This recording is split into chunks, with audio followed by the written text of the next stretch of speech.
and you bring a gun into the district, you mark my words, you're going to jail. I don't care if you have a license in another district, and I don't care if you're a law-abiding gun owner somewhere else. You bring a gun into this district, count on going to jail, and hope you get the gun back. And that makes all the difference. So, the right-wing individuals who used to be super in favor of protecting gun rights continue to show that they really did fall off. They really did, because here you have Jeanine Pirro, US attorney for DC, facing an onslaught of criticism from her own party, by the way, after she threatened to arrest Americans, anyone actually, who brings a gun to DC, including a legal firearm. Okay, so there's been a lot of discussion about and debate regarding the Second Amendment following the fatal Border Patrol shooting of Alex Preddy. Alex Preddy was in possession of a legal firearm that he had a concealed carry permit for. But unfortunately, several members of the Trump administration used that as an excuse or justification for what Border Patrol did in fatally shooting him. That did rile up some Republican voters, and I was happy to see that. But Jeanine Pirro, again, US attorney for DC, has decided to repeat these same type of talking points against guns, including legal ones, of course. So her comments have nothing to do with Preddy. I want to be clear about that. I want to give you the context. So basically, this was during an interview with her former colleague, Martha McCollum. And during that interview and that conversation, Pirro actually bragged about a decrease in crime in the Capitol. So let's take a look at that. So what is this all about? This is about getting chronic offenders off the street. It's about making sure that there are consequences when we do get them off the street. And it's about taking guns off the street. Now, since the surge happened, there have been 9,500 arrests and almost 1,000 guns taken off the street. When you do that, those guns cannot be used in homicides or assaults with deadly weapons or in any kind of carjacking or any kind of robbery.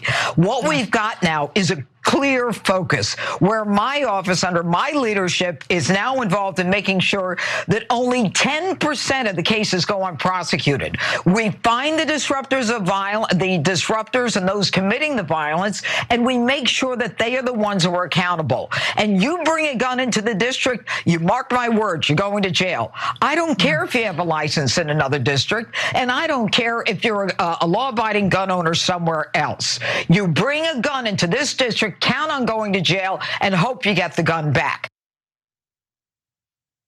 Okay, look, to be clear, DC does not recognize concealed carry permits from other states. So if Alex Preddy brought his concealed weapon, his concealed firearm, which is totally legal in Minnesota because he has that concealed carry permit due to state and local laws, he couldn't do that. He couldn't bring the same gun to DC, okay? I wanna be clear about that. However, if you reside in Washington, DC, and you apply for a concealed carry permit there and are approved, then you are in possession, and if you purchase the gun, right? You are in possession of a legal firearm, meaning you are free to be in DC in possession of the firearm that you have a concealed carry permit for. And also, let's be clear, DC does in fact have some of the strictest gun laws in the country, which shouldn't surprise you, right? I mean, think about it. When it comes to their own safety, these politicians will make sure those strict laws are in place. But anyway, and so let me just give you a little sense of what they do. So gun owners have to register, and I think this is a good thing. Gun owners have to register their guns with the Metropolitan Police Department, and they do prohibit the registration of most semi-automatic rifles in DC. So that goes to show you that, out of all the jurisdictions throughout the country, DC is one of the stricter ones when it comes to your Second Amendment rights. Now, the backlash, though, came very quickly, and Jeanine Pirro, I'm sure, was shaken by it because, well, we'll give you an update on what she's saying now. Let's start with Congressman Greg Stube, who I've honestly haven't heard much about, but he says, "I bring a gun into the district every week." Okay, but do you have a concealed carry permit for DC? Because you might be telling on yourself if you don't. But anyway, I have a license in Florida and DC to carry. Perfect. And will continue to carry to protect myself and others. Come and take it. And look, as long as you're abiding by the law, it's fine. Okay, as long as you are safe and responsible with your weapon, it's fine. I would like smart gun laws to try to prevent the bad guys from getting possession of them, maybe end the gun show loophole, ensure that federal background checks apply every time someone purchases a firearm, including from a private seller. I'm not against firearms, okay? Cenk and I have a disagreement on that. He's definitely more open to potentially banning guns. I don't agree with that. I just don't. And I think the Second Amendment right, when being responsible with that right, is a good thing, and I don't want to do away with it. But I do think that common sense regulations should be applied, especially when it comes to those background checks. Chip Roy jumped in and said, by the way, these are hardcore right wingers, right? He says this is not how this works. Pam Bondi needs to have a quick conversation and course correction here. Listen, Chip, if you're waiting on Pam Bondi to do the corrective action, you're gonna be in trouble. I'll just put it that way. Kyle Rittenhouse, who we all know how much he loves his guns, Pirro should be fired. There's no reason a US attorney should take such a blatantly unconstitutional stance.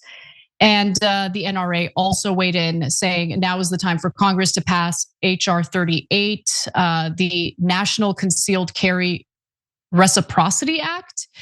Your right to self-defense should not end simply because you crossed a state line into Washington, D.C. I don't think I agree with that. I'd have to think about it a little more. However, I do want to just end on what Jeanine Pirro is saying now that she's dealt with the wrath of people in her own party following her statements about guns. So let's take a look. Morning, everyone. I'm here in the office, and some people are concerned about something I said yesterday, so I want to be crystal clear. I am a proud supporter of the Second Amendment. I have guns myself, long guns, handguns, and I'm a proud high-yield gun owner. In fact, I even keynoted an NRA convention. However, you need to be responsible, and every responsible gun owner that I know makes sure that they understand the laws, where they are going, and understand whatever registration requirements there might be. President Trump's goal here, and my goal as well, is to make sure we take guns out of the hands of criminals. There is a reason that we have the lowest homicide rate in recorded history. We're taking guns off the street, illegal guns in the hands of criminals who want to use those guns to victimize law-abiding citizens. There's a big difference here. You're responsible, you follow the laws, you're not going to have a problem with me. All right, Pirro, sounding like a Democrat.